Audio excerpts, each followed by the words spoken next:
Hello, everybody. Welcome back to Fantasy Sports Review. Thanks again for joining us this evening. It is good to see you guys again. It's been an exciting week. We had the Preakness last weekend. I'll have another one, the second leg of the Triple Crown up there in Baltimore, and is now shipping up to Belmont. We will certainly be giving you guys live coverage from the Belmont, as I'll have another. We'll be gunning for the Triple Crown there. There will be some newcomers like Union Rags and Dullahan, perhaps. They'll be coming there to take them on. Went the day well. Always a distance competitor for him, and should be a pretty good race. Looking forward to going up to New York and bringing you Fantasy Sports Review live from there. But the hockey games, we have some pretty good hockey games going on. We talked about that last week, but we're not going to talk about hockey anymore because things are whittling down. The series are where they are. But we're ready to talk about a little more football now. We had the NFL draft. We haven't given you our NFL draft recap yet, and we're also going to get into our initial preseason top 10 list for running backs, quarterbacks, and wide receivers. It should be a lot of fun. We're looking forward to that. We have some old faces and some new faces here. We have Robbie Castro sitting here in the studio, and we also have Clara Markowski. Hey, guys, it's great to see you again. I don't think we've seen you, Clara, since the Super Bowl. Nope, not since the Super Bowl. I'm excited to be here on the May edition of Fantasy Sports Review. It's good to see you. It's good to be back. Yeah, it feels like only yesterday the Giants crushed the Patriots in the Super Bowl and killed my buzz. So, but it's okay. I mean, I've gotten over it. But we have not talked about the NFL draft. It was an exciting draft, one that there was a lot of teams filled a lot of gaps. We'll get into that later. But let's start with the Redskins right off the bat. Right, Robert Griffin III here. That's pretty exciting here for all of our fans here. Let's go to it, man. I mean, that was the first draft in a while that I have been so excited to watch. It was shocking how that happened, wasn't it? It was great. Well, you better hope that RG3, he's one injury away from crushing the hopes of all Redskins fans. Because we did give up a lot. I mean, if he bombs and just does off, which I really don't think he's going to, I think he's going to be great. And a lot of the sports guys think he's going to do great, but we gave up a lot for him. We won't see another draft till 2015. Yeah, but if you get a franchise quarterback, we probably won't ever draft again in the first round as long as we're alive. That is true, but I know I like where the Redskins are headed at. You just knock on wood that Robert Griffin III stays healthy, injury prone throughout his whole career, because he can definitely change the face of a franchise. Living in the DC area, I love it because the Caps do well, Nats one of the first years they're doing well, and if the Redskins do well, DC is just a fun area to be in when the Redskins do well. And even the Wizards, I mean, they're gonna have probably definitely have a top 5 pick this year, and they got Wall a couple of years ago. I mean, so I don't know why, but they need to start winning games at some point here. There is a lot of excitement here, Robbie. We have Robert Griffin III here. I mean, is this guy, coming from Baylor, is he really a guy that can excel coming out of that division? Yeah, I think so. You look at a guy like Robert Griffin III, played against some pretty good defenses in the Big 12. He was a starter all 4 years at Baylor, all 3 years at Baylor. Led them to their best ever season as a Bear. So he kind of revamped that college program. So he took a team on his shoulders as a freshman. He was a track star in high school. Could have ran in the Olympics if he wanted to. He's got all the talent in the world. Great leader. Comes from a great family background. So it's definitely a guy that you want to have running your football team. And before the draft, he was certainly saying all the right things. He wasn't really coming across as egotistical or cocky. I mean, this guy looks like a guy that's ready to come in here, settle in with the Mike Shanahan playbook, and really get down to business here and make this franchise the great franchise we once were. And when he got drafted, he looked really excited to be a Redskin, which I loved. Well, I mean, who wouldn't want to work for Daniel Snyder? I mean, it's got to be a great employer to have.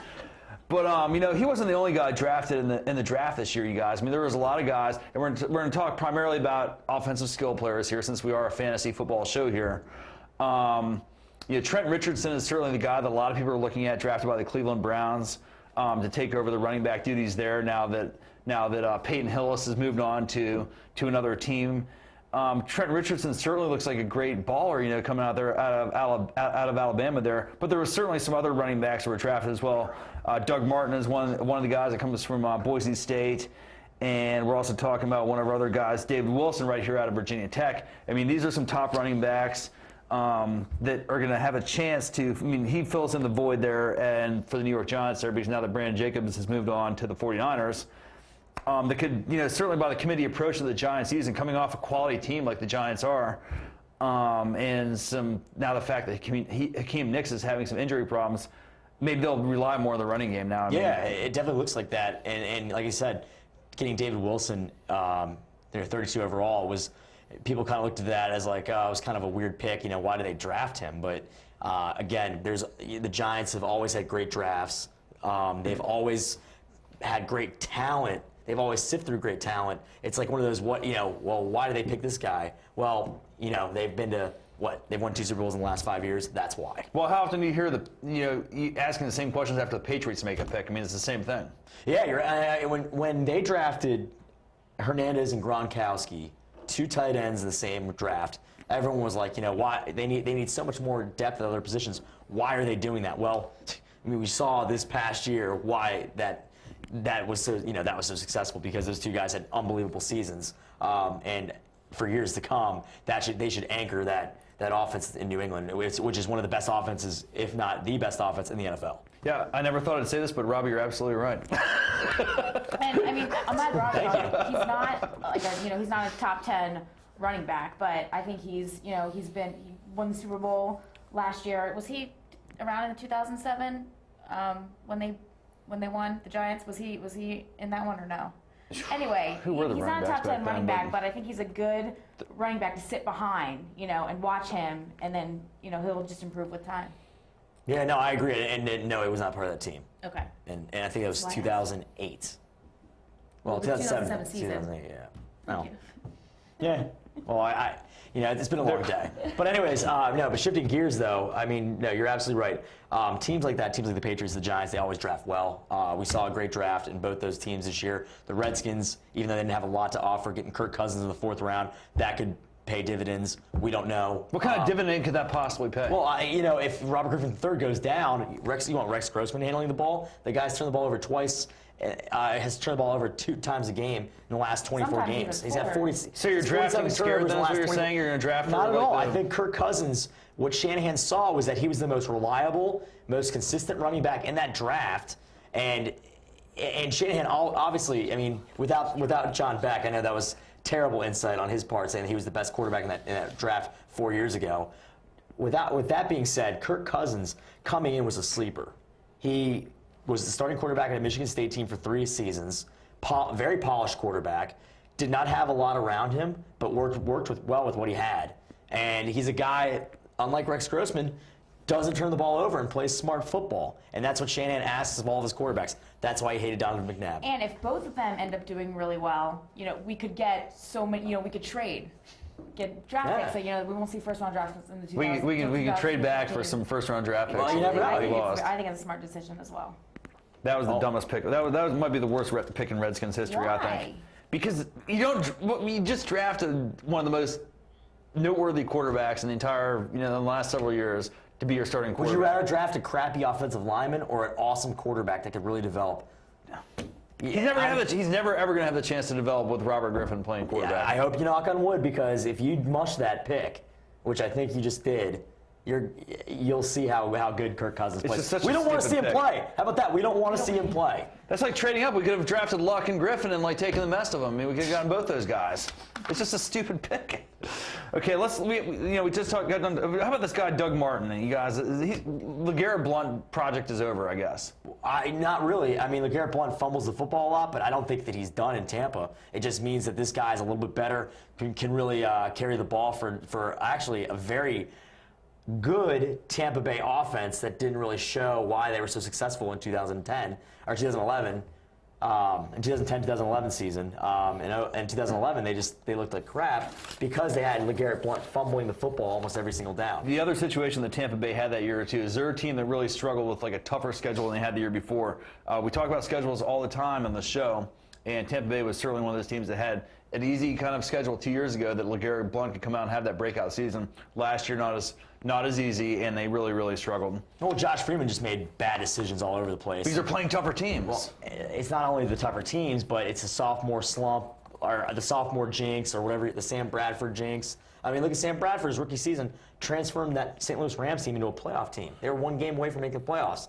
Josh Freeman was the same way, 1 game away from making the playoffs his rookie season. Their sophomore year, they're figured out. What does that mean? You got to get better in the offseason. And I look for Josh Freeman to rebound, and I look for the Tampa Bay Buccaneers offense to really soar in 2012. Okay, what do you guys think about Justin Blackmon? He's the top wide receiver prospect coming out of college here. He played for for Oklahoma State. This guy was pretty electrifying in college. Scored all kinds of touchdowns and had all kinds of big games. Is he going to be the top NFL player? Is he going to make an impact as a rookie this year? I mean, I think it was smart for Jacksonville on drafting that because they definitely need a wide receiver. They're a team that they struggled. They were what? Yeah, all the receivers suck. Yeah, pretty I mean, much. they and it's funny too because they didn't have they played the Colts, like they didn't have a tough, and they still sucked so bad. So it's basic. You base when you draft, you base on what you need, and I think smart. I don't think he's going to be just. I think Jacksonville's another team that's needs to rebuild and get better. I think he's going to be good, but I don't think I would necessarily draft him if I'm doing my fantasy. Well, draft. yeah, I wouldn't draft him either. I mean, yeah, we are talking. Yeah, that's a good point. We should turn back the clocks. Remember, this is fantasy sports review, so let's talk about him as a fantasy guy. I think he's a terrible draft pick because Blaine Gabbert's not that great, and their offensive line is awful. And Jacksonville's, like you said, Claire, is going to take at least 4 to 5 years to build that team up under new ownership. So look for them to struggle this season. I would not, unless you have a bye, I would never start Justin Blackmon. I think he's going to be it won't be an A.J. Green type player because he doesn't have an A. Dalton throwing him the football or that offensive line in Cincinnati. He's going to struggle for a little bit. And I wonder if the injuries, too, are going to catch up to him because he did miss some time his last season at Oklahoma State. The one thing that we do have to advise you guys on, too, if you're watching this show and you're drafting a dynasty league or a keeper league, that Justin Blackmon could be a guy that's worthy of drafting because he is a young, phenomenal, rookie talent and will be more valuable down the road as the team improves and he can get more experience in the NFL. He will be a better player. Let's move on to a guy that could make an immediate impact this year, who I kind of view as a sleeper out of Notre Dame. We have Michael Floyd going to Arizona. I think this pick is a really great pick for these guys to complement Larry Fitzgerald. What do you guys think? Man, you're absolutely right. That was a awesome pick by the Arizona Cardinals. Kevin Kolb. They need to get him. They need him to have more weapons around him. What I mean by that, the Steve Bressons, the early Doucette's, those guys just weren't getting it done. And Michael Floyd's a great wide receiver to have, especially inside the 20, because he's so big. And they missed a product like a big tight end. They didn't have that last season. So he's kind of a great goal line wide receiver. He's big, tall. He can post up. He reminds me. I mean, he's 6'5", 225. Really reminds me of like Jimmy Graham, but faster and with bigger hands. I mean, the guy has huge hands. So he's going to catch the football, and he'll be like a hybrid tight end. We probably won't see him out in the flanks. We'll probably see him, in the slot someplace and making big plays left and right. He's going to be a great guy to nab in like the 8th to 10th round. Absolutely. There were a lot of teams when he went. There were a lot of teams that were very upset that he already went because I know a lot of teams. Jets could have used him. And being side by side next to Larry Fitzgerald, it scares me. Yeah. I think they're going to be good. And what do you guys think about Stephen Hill, speaking of the Jets? Is this guy going to be a guy that can make an impact, or is he going to be a bust like a lot of other people think? He was kind of like a Calvin Johnson type player. He's a big guy, didn't really have the quarterback to throw him the football. They were in that really weird Navy running attack offense. So he only caught 28 balls his senior year. But he's got huge upside, a big guy, he's pretty quick. Hopefully Tim Tebow's not throwing him the football because that would just deflate his fantasy value. You want to see Mark Sanchez getting in the ball early and often and playing. Well, he might be a winner, but not in the fantasy ranks. I was with Denver. I'll tell you this: I started him in that game. against the Dolphins, the worst defense in the NFL, supposedly, and he had -2 points going into that fourth quarter in overtime. Ended up giving me 15 points to save face, but. Let's put it this way, Tim Tebow is no fantasy quarterback. All right, guys, one more player, and then we're going to move on to the real players that have been in the NFL for a while. Ryan Tannehill, does he have the ability to make an immediate impact down there in Miami? You know what? I thought he was one of the best quarterbacks to come out of the draft. Most athletic, at least, because he was a wide receiver at Texas A&M, and they had struggles early in the 2010 season at quarterback, and they started him the first 2 games. He looked great. And he did not look back. So I think he's an athletic guy, big, strong arm. He's 6'5", he's a great pocket presence. And when the pocket does collapse, he's got that escapability. So he could end up turning into a very, very good polished quarterback. Not saying he's going to be better than Andrew Luck or Robert Griffin III, but down the line could really play It's well. going to be interesting to see who starts in Miami: Ryan Tannehill, Matt Moore, or David Garrard. Yeah. That's Well, see, here you go, Claire. I mean, the Redskins could have actually stayed in the position they were at and drafted Ryan Tannehill rather than trading all their draft picks away and Absolutely getting not. Robert Griffin I III. want Robert Griffin III. She I'm wants not him. settling less. I want him. Okay, well, there you have it. Clara says he is the man to have. Would you take Griffin or Luck? Griffin. Okay. Wow. We've had this discussion. I'm not even getting Robbie's this. gone with Luck before in the past. Let's go and move on to the top 10 just for fun. We haven't done this in a while. Let's look at the top 10 players or top 12 or 15 in each of the top skill positions. We'll start with quarterbacks, do running backs and receivers. I'm going to ask you guys questions. We'll kind of break it down. Cam Newton certainly came out of nowhere last year. I mean, not out of nowhere, but he's obviously one of the top draft picks in the college draft last year. For Carolina, was really one of the top fantasy quarterbacks that there was last year. But now he's up in you're mentioning him in the same breath as like a guy like Michael Vick.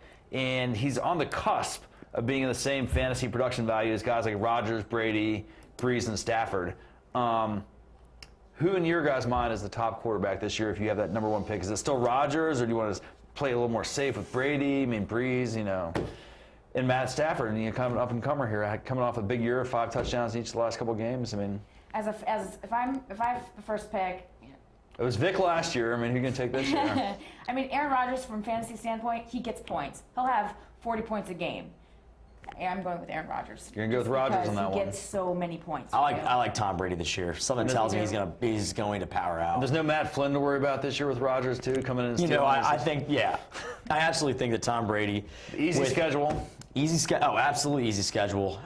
With Gronk and Wes Welker getting that new franchise. They tendered him as a free Welker, agent. a little bit of. Well, I'd take him up against any wide receiver in the NFL. He had one of the best seasons last year at that position. Then Hernandez.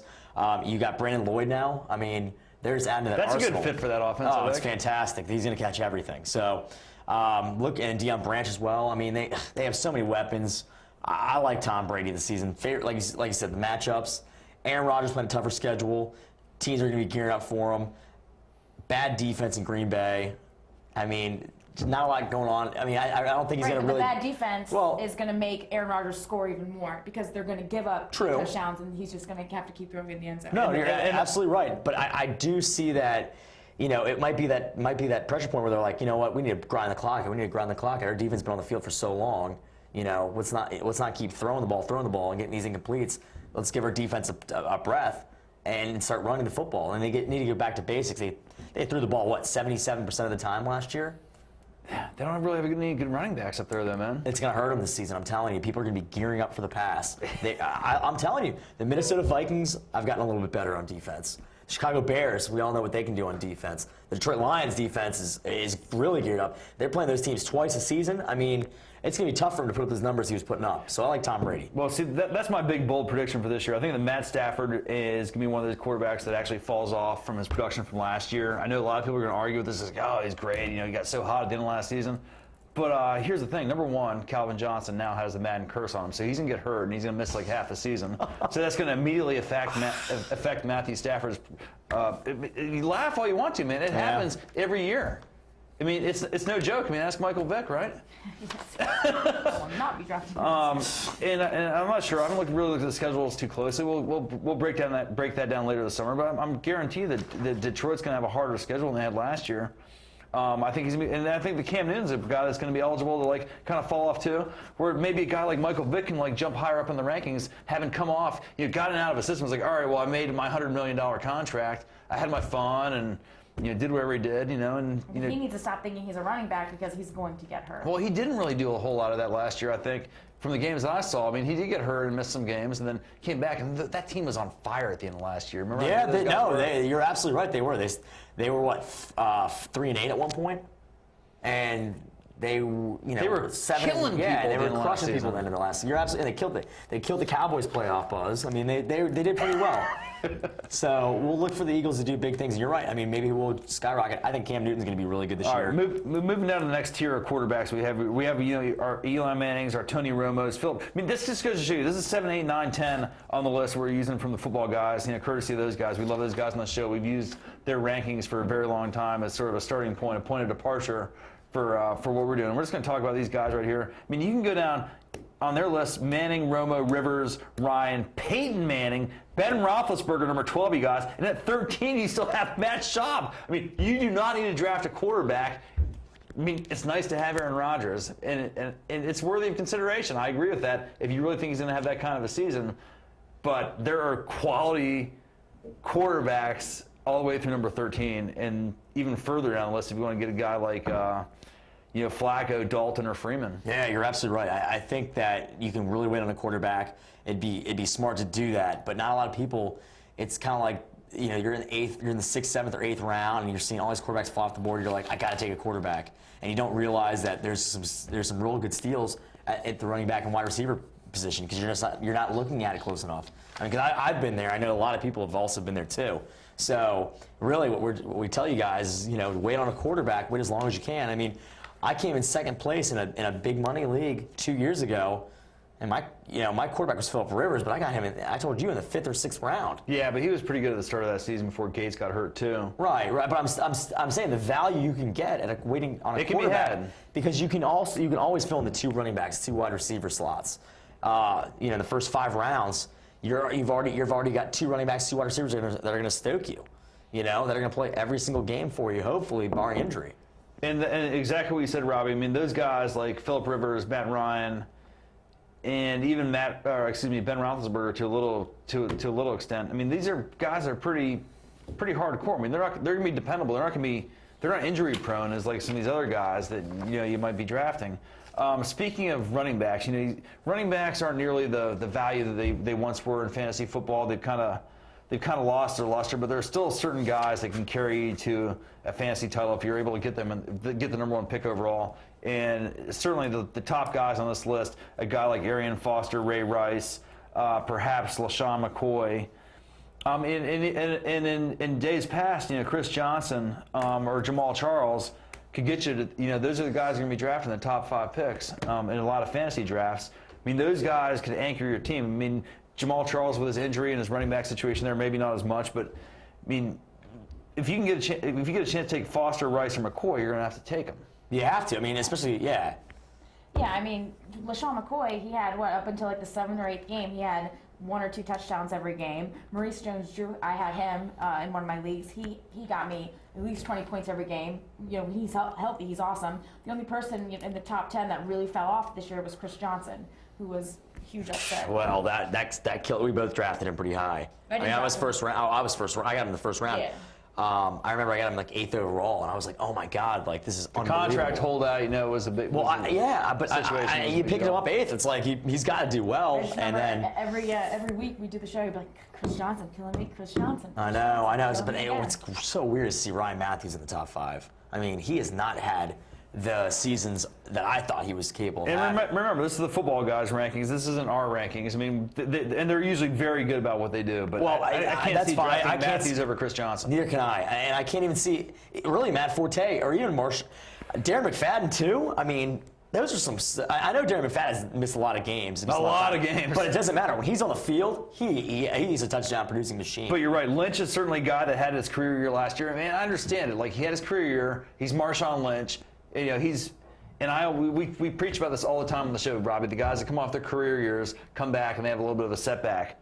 But Lynch was awesome last year. He was scoring a touchdown like LaShawn McCoy every single week. Well, and here's what I would add to this plate too. I would look at some of the rookies that are coming in, because every 4 years I feel like there's always 2 good rookies that will just come into the NFL and just do great. I remember one year Matt Forte, when he came in. As a rookie, he tore it up. I can see Adrian Peterson. Adrian Peterson, when he came, yeah, exactly. And he's coming off a torn ACL, so you can get him like the 3rd or 4th round. Nobody's drafting that guy, man. Well, and he's on a crappy team too. And you have Fred Jackson like 17th. I mean, come on, you can win a running back. But the wide receiver position, I think this season would be kind of key. Let's get to those guys, to bolster that. After you draft Doug Martin in the when second you round. draft Calvin Johnson, he goes down in week 4 to a broken collarbone, and then you're like, oh, what the hell? Yeah, because I wouldn't draft curse. him. Keem Nick's out 12 weeks. That's pretty big. He's going to miss three and a half months, worth of training camp at OTAs. He's going to come back and be shaky. Right, but he always kind of I look for like a guy like AJ Green, How about Victor Cruz though? While you're on that, Victor Cruz, AJ Green, looking after he's going to really show everyone why he's had a great rookie campaign. And I know Andy Dalton's going to step up too again, but Wes Welker, I mean, the guy, if you're playing a PPR league, you've got to draft this guy in the top 2 rounds. I mean, it's a must. Andre Johnson's ranked number 3, and what really scares me this year is Houston, because we have Andre Johnson, number 3 wide receiver, Arian Foster, number 1 running back, and then Schaub's staying healthy. He's a top 15 quarterback. I think they're going to be scary good this year. They were scary good last year. I mean, they were leading the NFL until Schaub went down. They lost a bunch of games. They still made the playoffs. Did they win or lose that first game against Cincinnati? They beat Cincinnati. Yeah, They won Cincinnati. they beat Cincinnati. And they played. I think they played pretty good in their Against next the game. Ravens. They played the Ravens. And you know what? If there's a crazy Jacoby game, Jones man. didn't fumble that punt. Yes. Or At muff the that start of that punt, game. And now he's on the Ravens, which is even crazier. So there must have been some sort of like, hey, I'll pay you like $25,000, and we're gonna pick you up next season if you muff this punt. I'd bet my money on the Texans, I'm man. just They're kidding. going to be good, man. They're going to be sick good. really You're absolutely right about that. Claire, I agree with you guys on a couple things tonight. But we got to wrap things up here, guys. Points of departure here. We have a lot of football to talk about in this offseason. There's going to be a lot of things going on. The news, like the Hakeem Nicks kind of stuff, is going to continue to roll off. He's going to miss basically the entire offseason of workouts. I mean, for a veteran, maybe not that big a deal. Maybe it will be. I mean, that's the kind of thing that happens to a Super Bowl champion team, though. Kills chemistry, and we'll see how they rebound. But you're right. That's a big gaping hole that is going to really – Victor Cruz is going to have to step up. I mean, what kind of offseason has this guy had? I mean, I know he was, on every syndicated national radio, TV show. I mean, guy's been just throwing his name out there. So we'll see if Victor Cruz is here to stay. Did they ever re-sign Manningham? Does anybody know? I'm pretty sure he's still in the Okay, Giants. so I mean that there you go, potential sleeper material there if Nicks never recovers from this injury. But Clara, great to have you back on the show. Great to be here, guys. Great to see you again. We're looking forward to the 3 more after months, party here man. tonight, man. We'll continue giving these updates as the off season progresses. Tons of stuff to talk about. We really didn't even get into the punters and the place kickers, guys. So we have a lot of stuff in team defenses. So we have a lot of stuff to talk about. Robbie, good to see you again. Likewise. We'll do it again. Clara will do it again. And Steve, thanks for directing. And Dan, thanks for all your help in the control room. We'll see you guys next time on Fantasy Sports Review. Goodbye, everybody.